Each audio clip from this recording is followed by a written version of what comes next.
Yo, Moderate Cyclist here, bringing you a recap of Zwift Racing League Team Time Trial.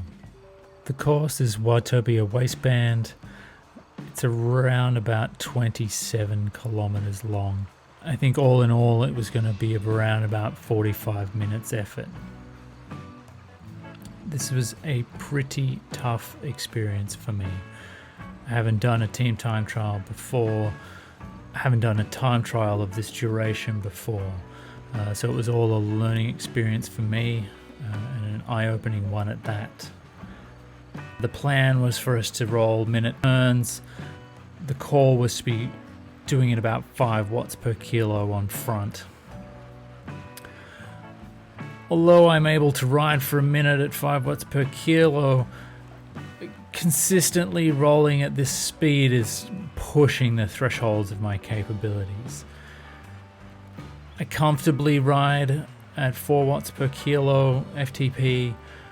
4.3 watts per kilo is possible for me on a good day, so I was going to really have to see how I was going to be able to dig in and hold on here.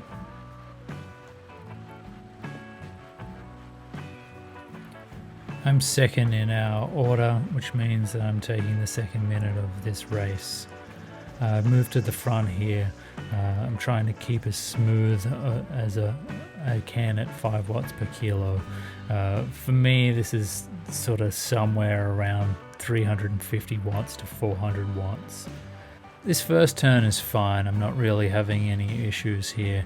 The heart rate's getting a bit of a rise. 180, although pretty high for most, is reasonably okay range for me. Keeping a pretty smooth cadence above 100 RPM, and just trying to keep it consistent for the team behind.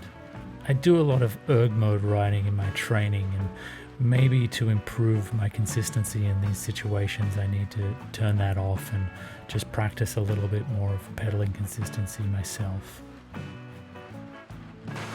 Coming into my second turn now. Still going okay, but really starting to know I'm alive.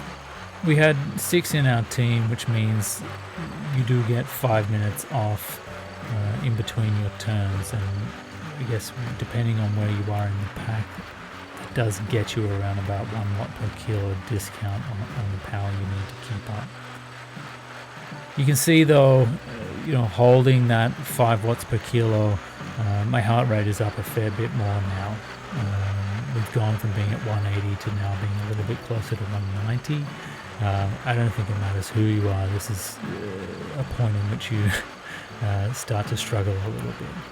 You can see from the vision of me, I'm really pushing, really putting it in to maintain this turn, and I'm going to be looking for a recovery opportunity as I roll off the front.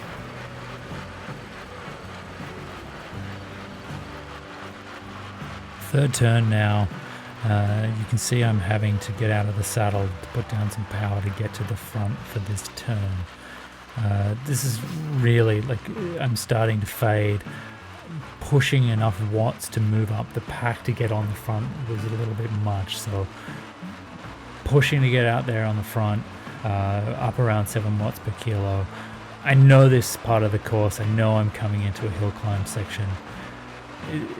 It's going to be a big effort, so I don't want to let the team down. I want to make sure I get my turn in here. We're 10 kilometers into the race. We're 13 and a half minutes into the race, maybe a third of the way in. Right? I don't want to drop the ball yet at this point.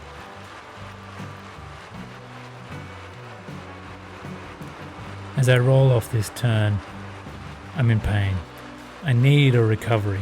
I need to be able to settle into the group somewhere where I can get a big enough watt discount that I can get my breath back and I can get my heart rate back down to a manageable level.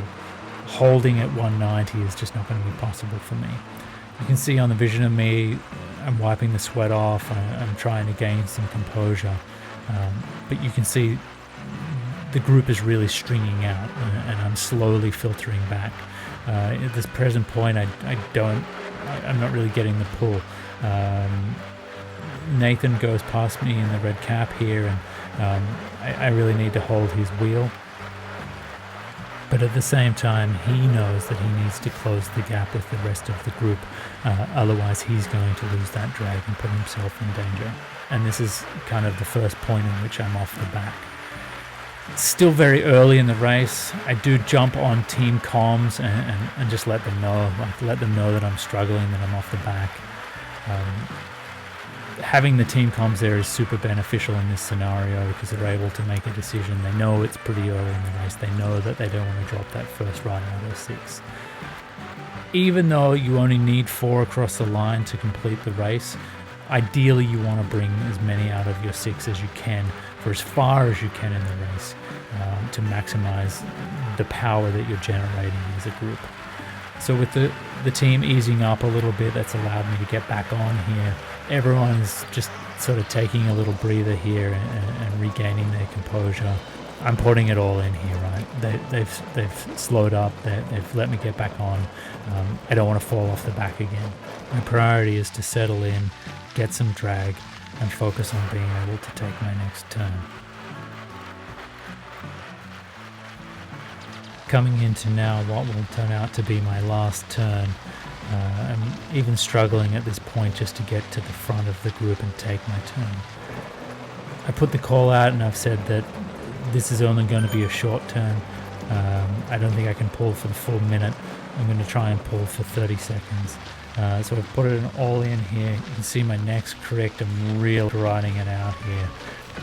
Unfortunately, the team's able to come over the top 30 seconds in and take the next turn, and I'm just hanging on for dear life.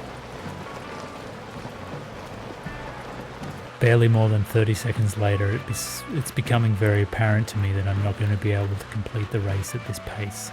You can see my head is down. I'm out of the saddle, but it's not enough. I can't stay on the back of the group. I'm on the comms to the team. At this point, look, I think I've got to just make the call. I'm toasted. I'm only going to slow the team down. We're a touch over halfway here, and it's probably best for them to just carry on as the 5 and try and get as far into this race at the pace they're going. At this point, I flip over to being cameraman and team motivator.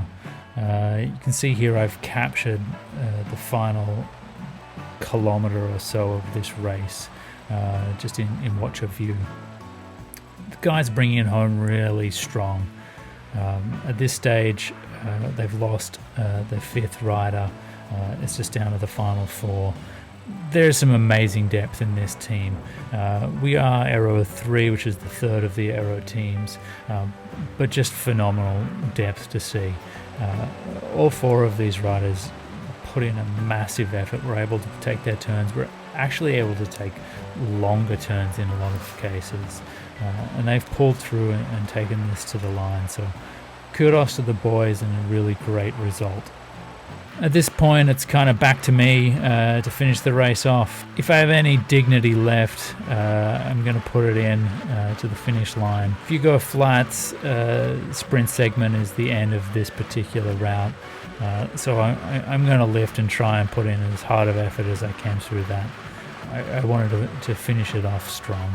Ultimately, I'm a little bit disappointed in my performance. I just wasn't feeling it. I would have hoped that I could have at least seen it through, or maybe not been as much of an anchor on the team as I was. But it's been a real learning experience. Pumped to have had the opportunity, excited for the next time a team time trial comes up, and motivation to get in and spend a little bit more time doing that sweet spot and threshold work in the structured training. So that's it for today. I hope you enjoyed this recap of the Team Time Trial in Zwift Racing League. Until next time, see ya!